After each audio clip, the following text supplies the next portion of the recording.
Et nous disons au feu qu'à partir d'aujourd'hui, nous allons soutenir la Russie jusqu'à notre dernier souffle. À des milliers de kilomètres de Kiev, on brandit le drapeau russe dans les rues de Bangui, capitale de la Centrafrique, une ancienne colonie française.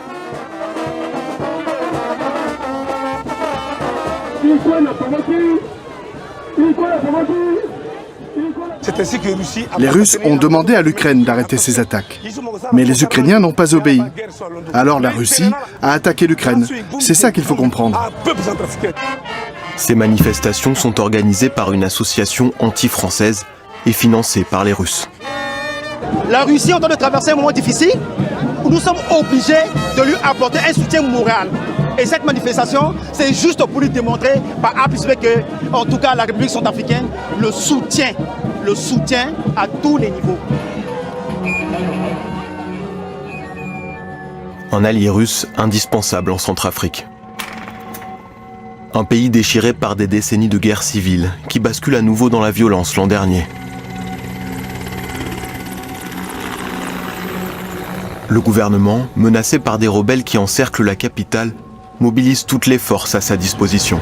Vous défendez le pays, vous défendez la nation contre les rebelles et les mercenaires. Vous ne devez céder aucun centimètre de notre territoire national. Vous avez tous nos encouragements et soutiens. Repos. Aux côtés de l'armée centrafricaine, on aperçoit désormais des hommes blancs, le visage toujours masqué. Sous couvert d'un accord de défense avec Moscou, des milliers de combattants russes débarquent en Centrafrique. Des mercenaires opérant pour le compte de la société Wagner. Une armée de l'ombre au service du Kremlin, sans existence légale.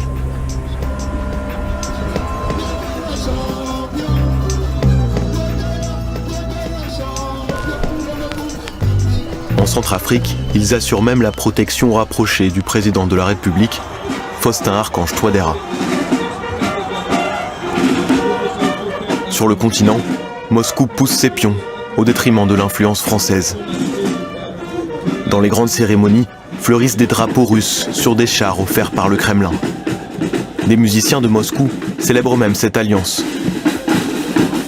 La propagande se met en marche et la Russie est à la manœuvre.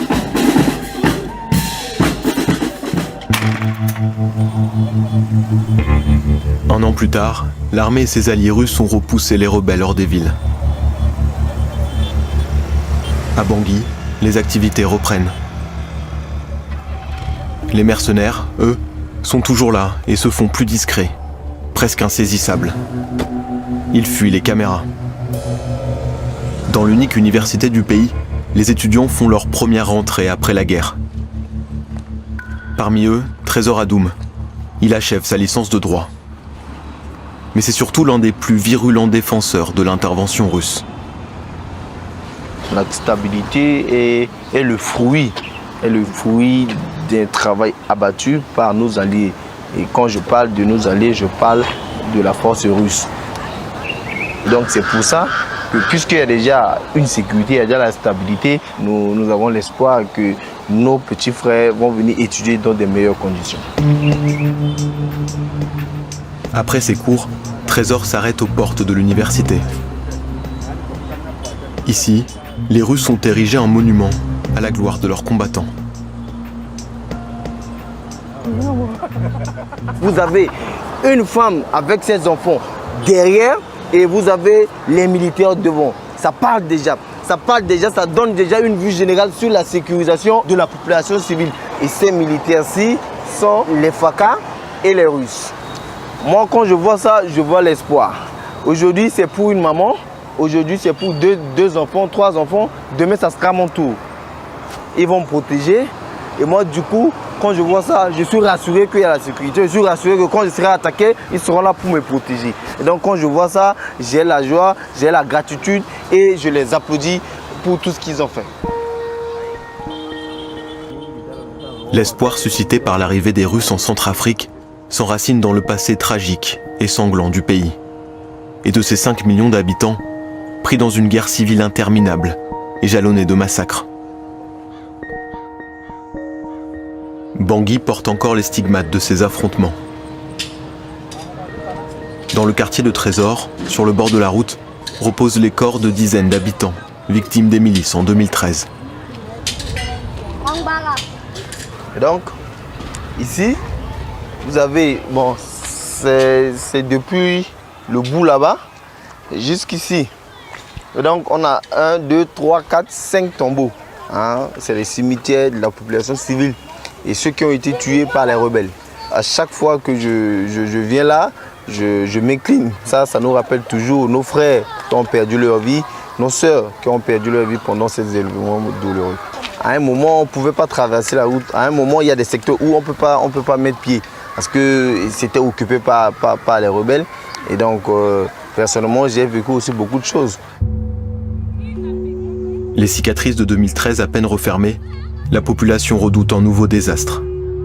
8 ans plus tard, les rebelles étaient de retour aux portes de la ville, juste derrière ces collines. Ils étaient de ce côté-là. Il y en avait même qui étaient déjà dans la capitale, mais qui s'étaient déguisés en population civile. Mais avec l'appui de nos alliés, naturellement les Russes et les Rwandais, et ils ont été repoussés. Et le pays calme pour le moment est repoussé même jusqu'au fin fond du pays. Et donc ça nous donne un espoir de ne plus revivre ce que nous avons vécu. Ne plus revivre l'enfer. Après des décennies de chaos, le pays est à terre. L'économie à bout de souffle. Et la majorité des Centrafricains ne mangent pas à sa faim.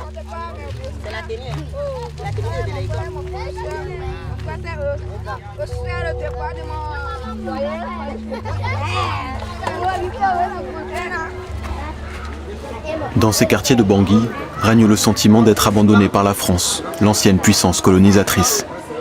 Un terreau fertile pour implanter de nouvelles idées.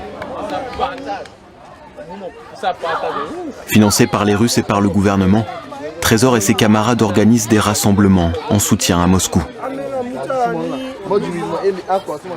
La jeunesse d'aujourd'hui n'est pas la jeunesse d'hier. On est en train de changer les choses. Il y a constamment il y a les rebelles dans l'arrière-pays. Mais aujourd'hui, en 3 mois, avec ce que la Russie a fait chez nous, on n'a pas besoin de faire un calcul. Donc c'est à nous les jeunes de prendre les divans de ces choses. La jeunesse. Le discours pro-russe est bien rodé et les éléments de langage affûtés. En main, un autre drapeau tricolore qui remplace celui des Français.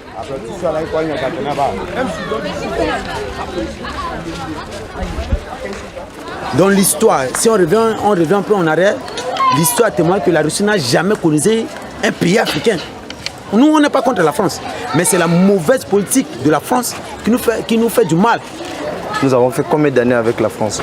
Regardez l'état du pays. Nous avons connu combien de coups d'État? Nous avons connu combien de mutineries?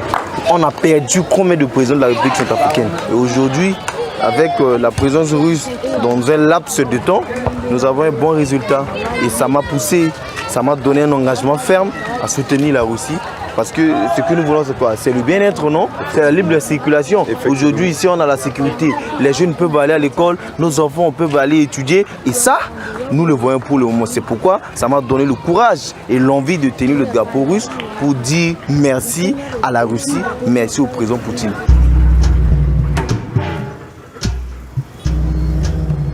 Les discours pro-russes se mêlent aux arguments contre une France en perte d'influence.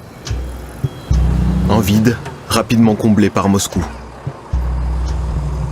La bière locale, propriété d'un groupe français, est la boisson la plus prisée des Centrafricains. Mais elle fait maintenant face à un nouveau concurrent.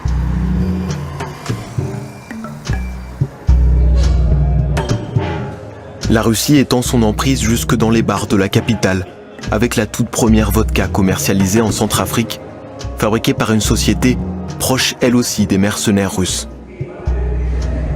Na bei Africa, na technologie tia russe. Ça veut dire que fabriquer en RCA avec la technologie russe. C'est fort, mais ça va. C'est pas trop fort, c'est fort, mais ça va. Ça donne de l'énergie, ça donne... L'opération Séduction s'affichait déjà sur grand écran en 2021.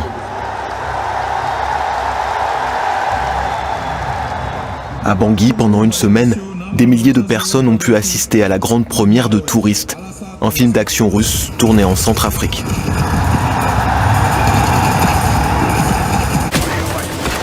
Le film est produit par une société de la galaxie Wagner et raconte l'intervention des mercenaires dans le pays.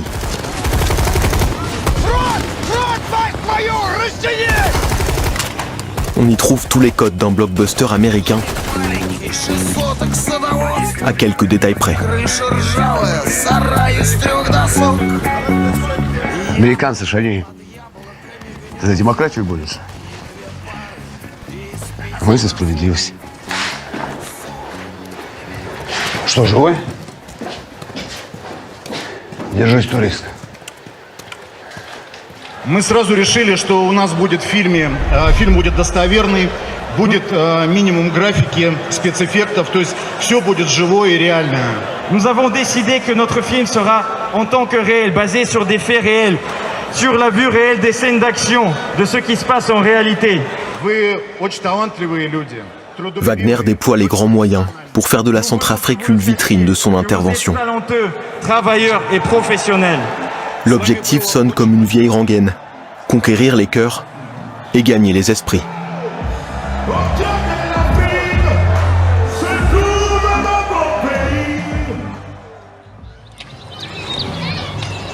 Et alors, quelles sont les bonnes nouvelles?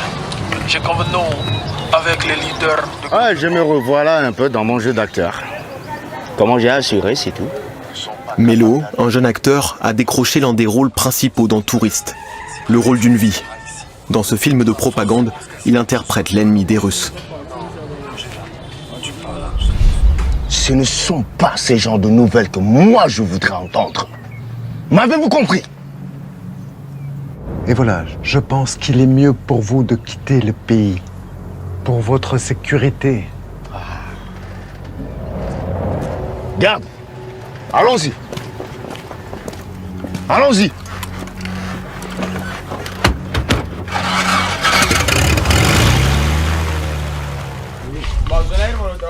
Une opportunité unique, mais un pari risqué pour Melo.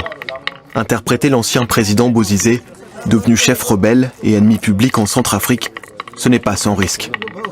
Eux ici, ils pensent que comme j'ai joué au Bozizé, je suis Bozizé. Il n'y a pas de photo entre moi et ce gars-là. Je fais mon travail, je n'ai rien à voir avec les Russes qui arrivent, mais les Russes, ils ont besoin des acteurs, des bons acteurs. Et voilà, moi, j'ai fait mon travail. Et ben, il y a un malade qui ne comprendra rien, qui dit, toi, tu es avec Bozizé, et qui vient me planter un plomb dans la tête parce que lui, il pense que moi, je suis un gars de Bozizé. Ma famille va, tu vois, ma mère encore là, mes enfants, toute ma famille. Qu'est-ce que je vais les léguer? Je n'ai même pas un toit, je n'ai même pas un canapé, je n'ai rien.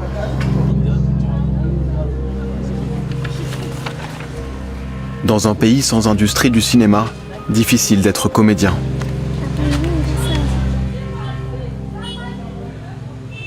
Melo rêvait d'une carrière internationale qui changerait sa vie et celle de sa famille.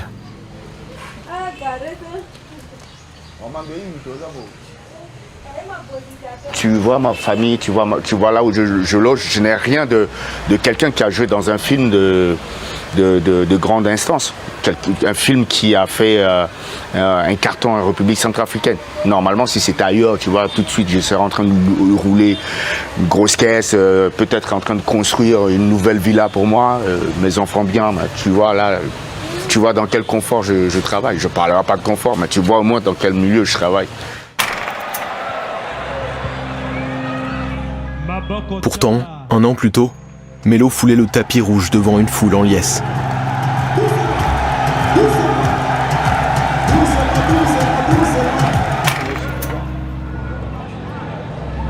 Aujourd'hui, les affiches ont pâli. Les gradins sont vides et Melo se sent pris dans un conflit qui le dépasse.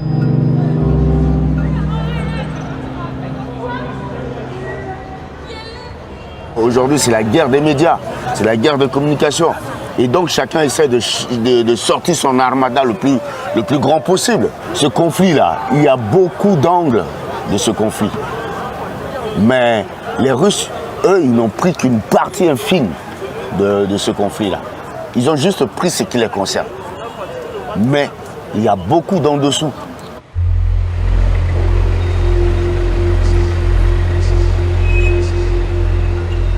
Ce qui n'apparaît pas dans le film et que la propagande évite soigneusement de mentionner, ce sont les victimes des mercenaires. Torture, viols, meurtres, pillages et autres crimes de guerre. Les Russes sont accusés de centaines d'exactions par les Nations Unies.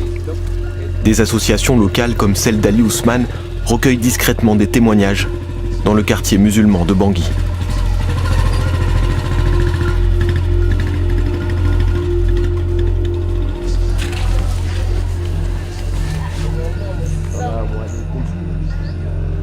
Leïla a 25 ans. Elle est la veuve d'un négociant d'or et de diamants dans le centre du pays. Son mari a été tué par une patrouille militaire, commandée par les Russes. Mon mari voyageait entre les mines d'or et de diamants pour les revendre dans la ville de Bambari. Un jour, j'ai appris que des militaires menaient une opération sur cette route. Je l'ai prévenu, mais il a pris le risque malgré tout. Il n'avait rien à se reprocher et voulait me rejoindre, moi et les enfants. Les militaires l'ont arrêté. Ils ont volé ses diamants, son or et des cadeaux pour les enfants.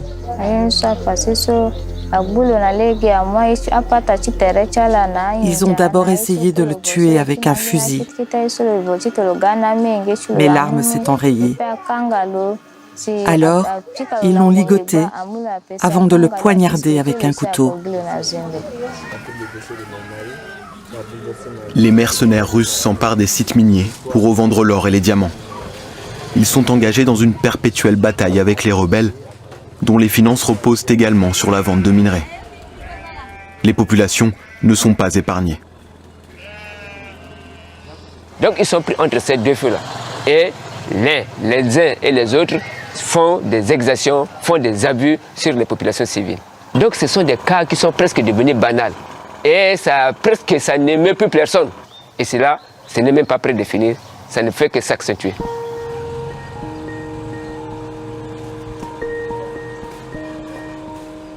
Des histoires comme celle de Leïla, il en existe des milliers, la plupart étouffées par la crainte des représailles.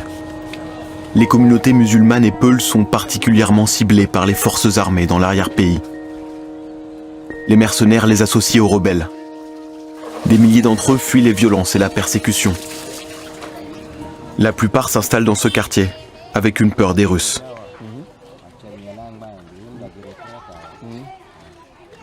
Sur le terrain, on n'a pas vu que c'était la Russie officielle qui est venue, mais c'est la Russie officieuse, par l'entremise d'une entreprise militaire qui est en l'occurrence Wagner. Si le moment venait, ils avaient chassé ces rebelles-là, mais ils ne les ont pas libérés. Mais c'est sur nous qu'ils font toute leur exaction. C'est des gens qui sont sans loi ni foi, et c'est ce que nous dénonçons. Ali Ousmane est l'un des rares à oser s'exprimer à visage découvert. À l'arrivée des Russes, les voix discordantes ont été réduites au silence. La contradiction n'est plus tolérée, surtout dans le quartier du président, où dès leur plus jeune âge, les enfants apprennent à chanter les louanges des mercenaires.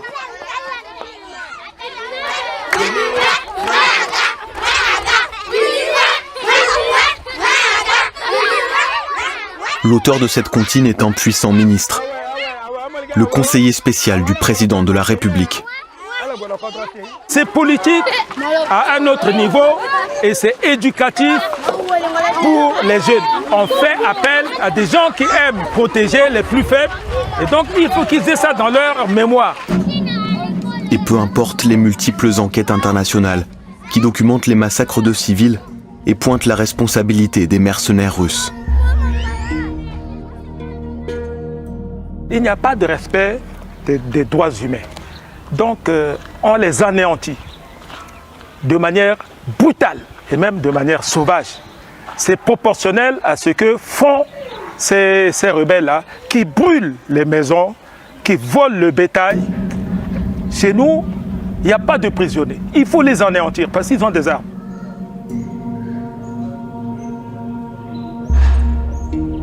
Moscou a longtemps nié l'existence de Wagner. En Russie, le mercenariat est illégal. Mais aujourd'hui, pour la première fois, le gouvernement centrafricain reconnaît leur présence et Wagner sort de l'ombre.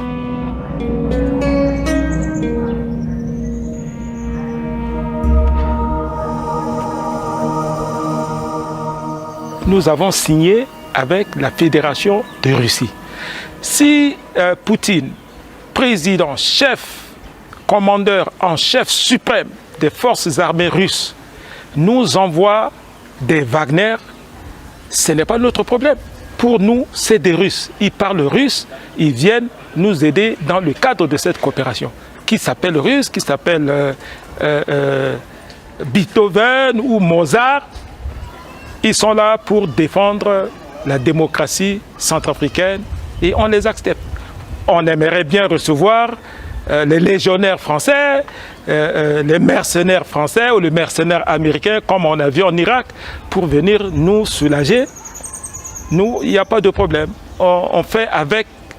On ne peut pas, on va pas choisir la couleur de l'eau pour éteindre le feu qui est dans notre pays.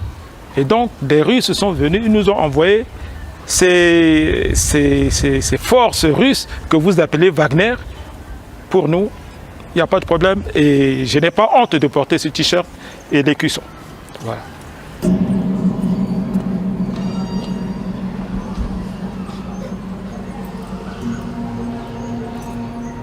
Le recours aux mercenaires est assumé, mais il n'est pas gratuit.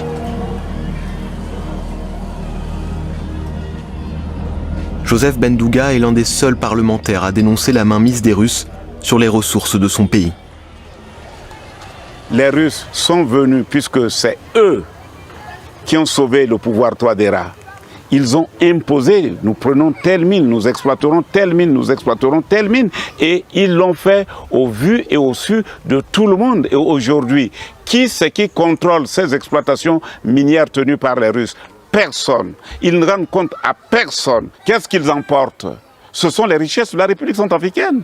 Ce que la communauté internationale est en train de faire actuellement en faveur de l'Ukraine, il faut qu'elle le fasse en faveur de la République centrafricaine parce que les Russes sont venus attaquer l'Ukraine, détruire l'Ukraine, piller l'Ukraine. Et c'est la même chose que les Russes font pour la République centrafricaine. Cet éternel militant de l'opposition a été plusieurs fois emprisonné dans sa vie. Mais il ne baisse pas les bras. Les Centrafricains sont très intelligents. Les Centrafricains acceptent tout maintenant. Et lorsqu'ils commencent à décortiquer, vous allez voir que le Centrafricain saura faire le juste milieu des choses et trancher dans le sens de ses intérêts. Et ce moment-là, lorsqu'il viendra, je pense que les Russes eux-mêmes sauront que leur place n'est plus en République centrafricaine.